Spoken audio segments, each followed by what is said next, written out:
Today I would like to talk about a book I just published through my publishing house. Not my publishing house, it belongs to a good friend of mine. Brighton Group. Excuse my English, I haven't been practicing it for many years. Brighton Group, it's called. And the book I'm talking about, it's Exorcising Ghosts. And you can see the title, it refers to Japan. Not many know who Japan is because it all is 44 years back. It's a very special group from England, and David Sylvain, maybe it's more known to people.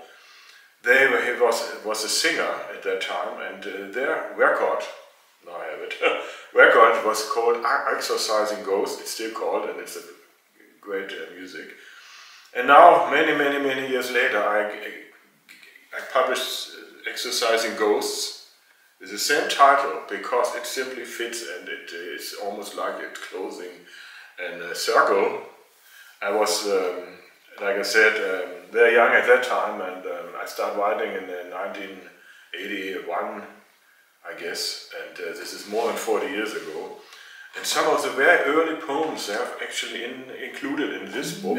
But to start, I would like just to quote the text on the back side of the book.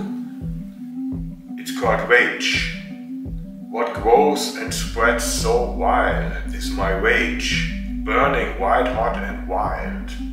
Rage that with searing force writes wounds on your chaotic course.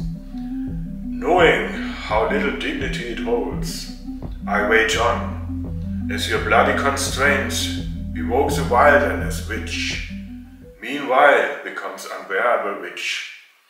You can see this is written in a moment of anger about the situation, about that awful stuff that's going on in the world.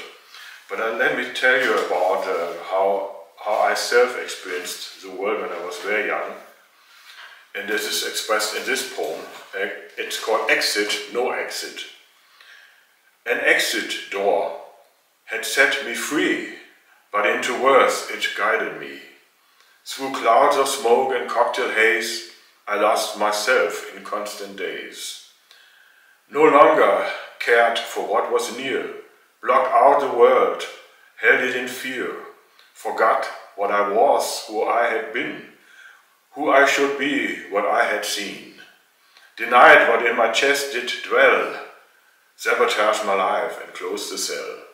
It has of course to do with the experience that I had when I was very young with drugs. I said never know, because, never know if I got something offered, simply because I wasn't aware of it. Was for me indeed a way of escaping the situations I felt I was in. Ghosts. Quite fitting if you think about the title of my book. Ghosts. Who's sitting on Trafalgar Square? Is it you or someone there? Underneath the cloudy sky, people walk, they pass you by. Everyone on their own trip. 20 degrees, no icy grip. Doves and wonder spin around. In your head, thoughts are bound. And a fragile life by rituals defined. A tour on waves, their direction confined. Derailment, the only way to survive. Get a grip or receive a new drive. Is a seat taken, a voice nearby? And suddenly in thoughts, you'll spy yourself divided into two parts. A stranger's voice, a shift of hearts. You can see that is a moment when you sit somewhere and are wondering, what am I doing here? It's quite amazing, yeah. That I'm actually around in this world, and I deal with things around me, and I see other people, and there are people with a brain, people with a mind, people with a mindset, and they go and walk, and you wander and sit there and wonder, and suddenly somebody else turns up, talks to you, and you have this kind of feeling of nearness, and get out of this zone where you were just amazed about how life is proceeding. If parallel universes existed, where versions of ourselves persisted, my dreams would be your illusions, your achievements my confusions. But perhaps you sit on the sofa too, just before 1 or 2:30, surrounded by sounds from my life in the bush of ghosts, a head as heavy as a car that coasts. Beneath you a bottomless ocean lie, while around you bubbles from form and wise. To the surface, with you and with me, circling the mystery of our ancestry. Licorice taste upon your tongue, your forehead warm as wax that sprung. Could you open the gate between and take a look out or into the scene? Soon the borders of your world will freeze. You'll curl up between the walls with ease. Close your eyes and drift to sleep, into profundity, so vast and so deep. Yes, another one I wrote. In the 80s, mid-80s, I worked as an actor. And you can see some of the scenes of some movie scenes I was involved in at YouTube, and it gives you the impression that I did well at that time and made my living, and it was interesting and exciting and all that. But the reality, as always, is a bit different. And I wrote this poem. It's called The Actor. Outside the plain hotel room, with a cockroach or two in gloom, no view, just a brick wall quite bare, I kept the image of an actor with flair. My nonchalance masked the fear, warm streets, street noise and crowds too near, light reflections on vibrating pans, chrome flashes and flicking heat strains, cheap perfume on notes of sweat, white Panama hat and a silk cravat.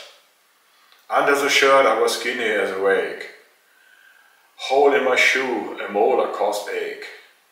In a hurry I passed the fountain's grace, the day ran ahead and I had no base. You can hear that it was not always that easy, because in between filmmaking I was quite lost, and not lost because I didn't know who I was or where I was. I was lost because I never knew what comes the next day. Sometimes I didn't even have money enough to eat. And then suddenly you're part of a movie and you live in a hotel, first class, and you can eat as much as you want to and feel like the king. And then afterwards it all turns around again. If there's a longer period between the movies you're making. Yeah, and plus you always run from one production to the next, make screen tests and hope for the best, while they're setting another 20 guys on the bench and waiting for the same thing. Yeah. So this is also a question of knocking everybody else out and be full of self-confidence, and your stomach is maybe empty and you have had a shitty night behind. But you have to get through this if you want to or not. This is what you want. Right before the younger waitress draws near with a caramel ginger beer, breaking my thoughts clear, a memory of you enters my sphere. Not from pain, not because the loss measures my soul again, not because your departure left many events aligned, like tattered clothes in a second-hand shop confined. Rather, it's a realization that grips, a touch with imaginary fingertips, a hint of shock at my forgetfulness in view of my foregoing numbness. The strangest dream. What happened in the strangest dream? Countless visions lined the orbits seem, filled with reflections, images, phantasm, thrown from my focus to a final orgasm. We are the result of a genetic hank, a shadow play on Plato's cave wall blank. Once I dreamt of waking from a dream, living my life in the oddest of all scenes, a universe expanding for 1,000,000 and billion years, plus that 1 second before it disappears.